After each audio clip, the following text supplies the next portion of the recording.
సంప్రదాయాన్ని ప్రతిబింబించేలా రాష్ట్ర ప్రభుత్వ ఆధ్వర్యంలో సాగిన ఉగాది వేడుకలు, మంత్రి కొండపల్లి శ్రీనివాస్ పర్యటన, క్షయవ్యాధి నియంత్రణలో జిల్లాకు జాతీయ స్థాయి గుర్తింపు, కలెక్టర్ల సదస్సులో జిల్లా అభివృద్ధి ప్రణాళికలను ముఖ్యమంత్రికి వివరించిన కలెక్టర్ తదితర అంశాలతో కూడిన జిల్లా సమాచార లేఖ ఇప్పుడు విందాం.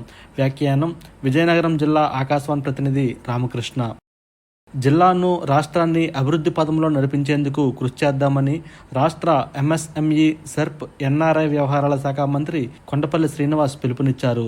రాష్ట్ర ప్రభుత్వ ఆధ్వర్యంలో విజయనగరం కలెక్టరేట్ ఆడిటోరియంలో ఘనంగా జరిగిన ఉగాది వేడుకలకు కలెక్టర్ డాక్టర్ బిఆర్ అంబేద్కర్, స్థానిక శాసనసభ్యురాలు పోసపాటి అదితి గజపతిరాజులతో కలిసి ఆయన ముఖ్య అతిథిగా పాల్గొన్నారు. పంచాంగ శ్రవణం అనంతరం వేద పండితులను సత్కరించారు. అభివృద్ధిలో ప్రతి ఒక్కరూ భాగస్వాములు కావాలని మంత్రి కోరారు. ఈ నూతన సంవత్సర ఉగాది పండుగ అందరికీ మంచి చేయాలని, ప్రభుత్వ పథకాలు, కార్యక్రమాలను వినియోగించుకుని వృద్ధిలోకి రావాలని ఆకాంక్షించారు. అనంతరం మంత్రి తన క్యాంపు కార్యాలయంలో పలువురు లబ్ధిదారులకు పీఎంఈజీపీ కింద ఆటోలను, ఇతర యూనిట్లను పంపిణీ చేశారు. క్షయవ్యాధి నియంత్రణలో విజయనగరం జిల్లాకు జాతీయ స్థాయి గుర్తింపు లభించింది. క్షయ నియంత్రణ ప్రత్యేక 100 రోజుల ఉద్యమంలో దేశంలోనే అత్యధిక నిర్ధారణ పరీక్షలు చేసిన జిల్లాగా గుర్తింపు పొందింది. వ్యాధి నియంత్రణకు కేంద్ర ప్రభుత్వం దేశంలోని 347 జిల్లాల్లో 100 రోజుల ప్రత్యేక కార్యక్రమాన్ని గత ఏడాది డిసెంబర్ 7న ప్రారంభించింది. రాష్ట్రంలో విజయనగరం జిల్లా 100 రోజుల టీబీ నియంత్రణ కార్యక్రమానికి ఎంపికైంది. క్షయవ్యాధిపై ప్రజల్లో అవగాహన కలిగించడంతో పాటు వ్యాధి లక్షణాలు కలిగి ఉన్న వారికి నిర్ధారణ పరీక్షలు నిర్వహించడం వంటి కార్యక్రమాలు చేపట్టారు. మొత్తం 347 జిల్లాల్లో విజయనగరంలోనే అత్యధికంగా 45,195 వ్యాధి నిర్ధారణ పరీక్షలు జరిపి దేశంలోనే అగ్రగామిగా నిలిచింది. 484 ఆయుష్మాన్ ఆరోగ్య కేంద్రాలు, 66 ప్రాథమిక ఆరోగ్య కేంద్రాలు, 10 టీబీ యూనిట్ల పరిధిలో కార్యక్రమాన్ని చేపట్టారు. మొత్తం 866 మంది వ్యాధిగ్రస్తులను గుర్తించారు.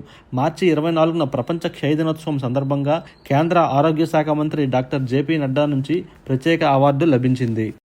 వ్యవసాయ అనుబంధ రంగాల్లో 16.63% వృద్ధి రేటు సాధించాలనే లక్ష్యంతో పనిచేస్తున్నామని జిల్లా కలెక్టర్ డాక్టర్ బిఆర్ అంబేద్కర్ కలెక్టర్ల సదస్సులో వివరించారు.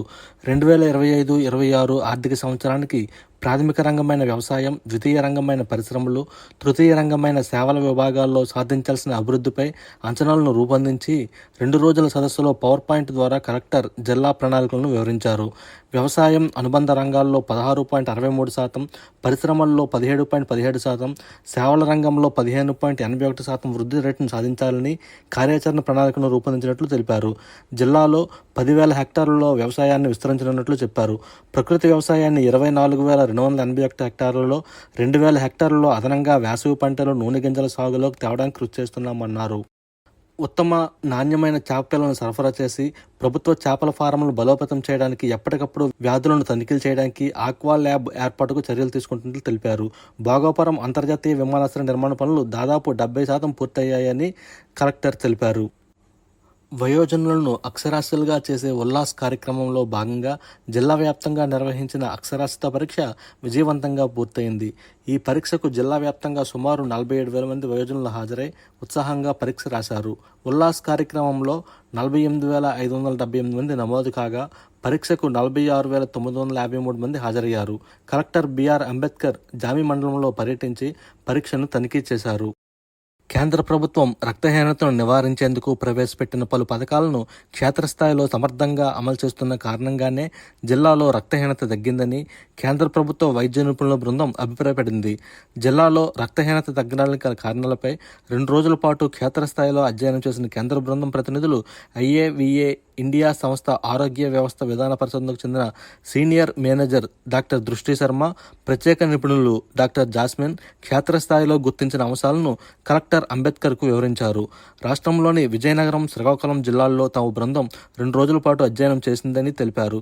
కేంద్ర ప్రభుత్వ పథకాలు ఎనీమియా ముక్త భారత్, ఐసిడిఎస్, మధ్యాహ్న భోజన పథకం, ప్రజా పంపిణీ వ్యవస్థ, ఆర్బీఎస్కే, ఉపాధి హామీ, జాతీయ గ్రామీణ జీవనోపాధుల కార్యక్రమం, సమగ్ర శిక్ష, ఆర్ఎంఎస్ఏ, జల్ జీవన్ మిషన్, స్వచ్ఛ భారత్ అభియాన్ వంటివి దోహదపడ్డాయని వివరించారు.